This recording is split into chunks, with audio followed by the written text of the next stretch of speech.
இன்றுதான் மாற்றமே கல்லான நெஞ்சங்கள் கூட இளம் பெண்ணாலும் பூவாக மாறும்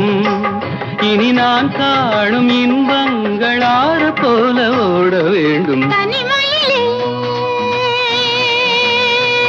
ஒரு ராகம் ஒரு தாளம் உருவாகும் இனிமையின் கவிதைகள் பிறந்தது இளமையின் நினைவுகள் பறந்தது